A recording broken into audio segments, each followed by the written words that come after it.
So my name is Sasha. Before I start, I would like to thank my supervisor, Dave, for his awesome support and guidance last year with my thesis. So I completed my thesis on wildlife carer perceptions of the general public and their interactions with wildlife in urban areas. So firstly, I'll just provide you with a bit of context. So human-wildlife interactions are increasing, particularly in areas where there are intensive human activities such as in urban and semi-urban environments. And one of the consequences of these increased interactions is that there can be higher rates of injured and orphaned wildlife requiring care. Wildlife caring or rehabilitation can be defined as the process of caring for injured, orphaned, sick or native animals through the provision of appropriate housing, nutrition, treatment and nursing care where necessary, with the objective of releasing the animal back into the natural environment in a healthy and fit condition where it is able to survive. In Tasmania, wildlife caring is conducted on a purely volunteer basis and requires extensive commitments from carers. In Australia, there are approximately 20,560 registered and unregistered wildlife carers who contribute about $6 billion of volunteer in-kind monetary input into this field. The limited literature available on wildlife carers is predominantly focused on the impacts of caring, so psychological and financial, the role of carers as educators, and the species that are taken into care. My research aimed to expand our understanding of this group and their perceptions. So my research question was therefore, what perceptions and experiences do wildlife carers have regarding human-wildlife interactions in urban areas? Grounded theory was the methodology utilised for this research, as it is inductive, flexible and appropriate when little is known about the subject focus area.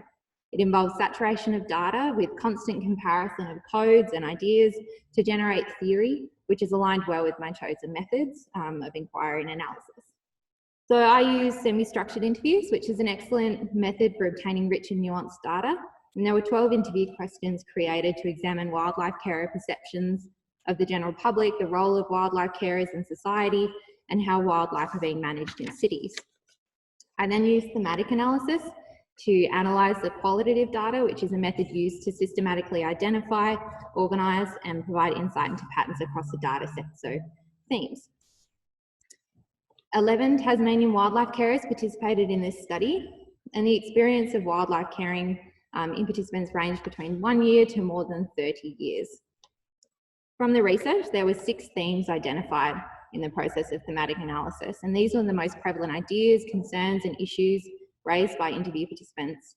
And these themes were education, human-wildlife interactions, support, commitment, animal welfare and animal rights, and management. So education was a common theme and was considered highly important in bridging the general public's knowledge gap regarding wildlife care. Education was seen by participants as an avenue for change, and multiple carers stated that education around Australian wildlife and how to appropriately interact with them, as well as supporting the increase in general knowledge about wildlife, needs to occur in early childhood and be encouraged throughout schooling years. Participants stated during interviews that there is a lack of support for carers and how management is failing to deliver equal access to educational resources to carers around Tasmania. It was also identified how important education is in guiding interactions between humans and wildlife, and that carers perform an important role in this process by sharing stories, engaging with members of their community, participating in online discussions and awareness raising. The theme of human-wildlife interactions is embedded in education and awareness, as these ideas shape the ways in which the general public perceive wildlife in human-populated areas. Developing a greater understanding of how wildlife carers can support increased acceptance of wildlife in urban areas and facilitate coexistence is necessary, as this group can provide direct and clear insight into the values of the general public and their behaviours. Carers explained in interviews that there are a variety of responses to wildlife from the general public, both in urban and rural areas, from retaliatory killings to attempts to keep wildlife as pets. Understanding the values of the general public is important in guiding management decisions in the wildlife caring and welfare field and encouraging the public to positively coexist with wildlife. So wildlife carers rehabilitate animals to conserve the environment, contribute to community and help native animals. There is a lack of support, however, for carers to access resources and emotional and psychological assistance. Areas that were talked about during the interviews included networking within the industry, mentoring, the trauma and emotional burdens that wildlife carers accept in their role, and access to resources such as veterinary services, release sites and equipment.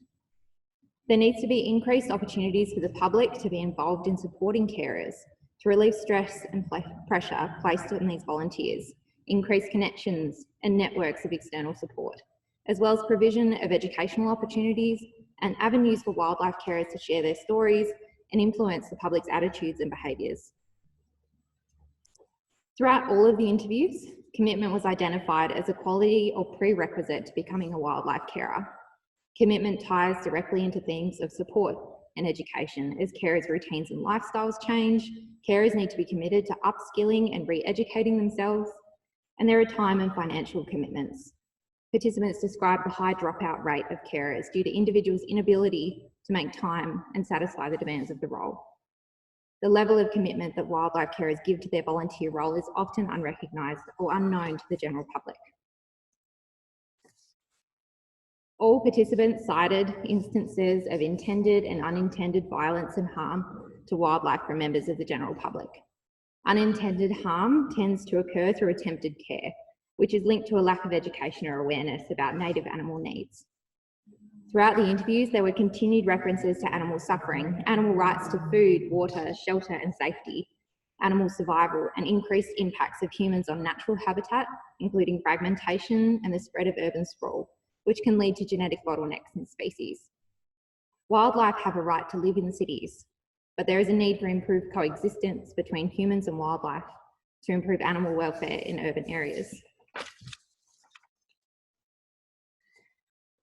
Management is relevant to the wildlife caring industry as well, as it shapes the way that injured and orphaned wildlife are cared for, how wildlife carers are supported and acknowledged, how the presence of wildlife is managed in cities, and how species populations are managed more broadly.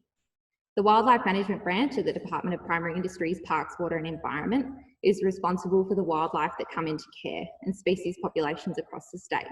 And whilst participants acknowledged the importance of DPIPWE, the interviewees also identified where there are weaknesses and opportunities for the Wildlife Management Branch to improve in their delivery of the Wildlife Rehabilitation Program.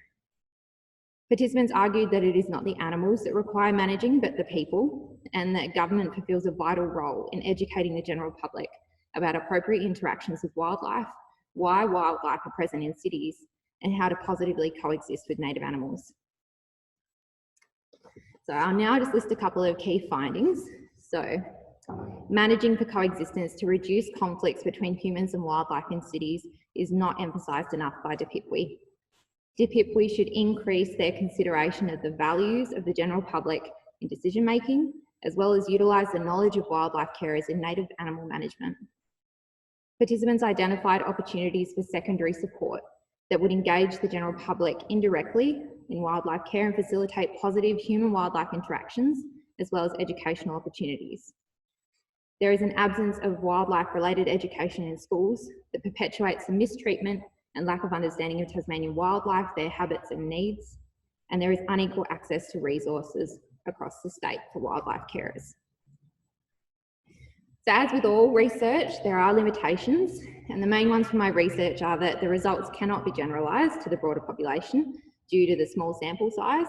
And whilst I tried my best to be objective, it is likely that my own biases and personal opinions have influenced my interpretation of the data. It's also unknown to what extent variables such as age, sex, and experience have had on participant responses. The research would have benefited from an additional source of data to validate results. And due to the interviews being conducted by a single researcher, myself, the internal reliability can be questioned.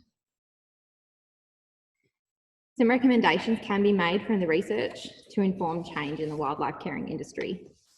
Currently, there is no Tasmanian wildlife caring guide to support wildlife carers in their role, and the creation of one as a resource for carers would be hugely beneficial.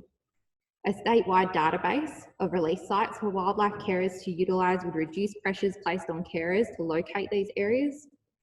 DPIPWE could facilitate additional avenues for public support and indirect engagement in wildlife carers, such as through building enclosures. There needs to be equal access to resources distributed throughout the state, as currently they're predominantly in the south, and there needs to be more media campaigns on coexisting in built environments, appropriate interactions with wildlife, and the role of wildlife carers. So, in conclusion, my research identified a gap in the literature and provides a foundation for future study into wildlife rescue and rehabilitation.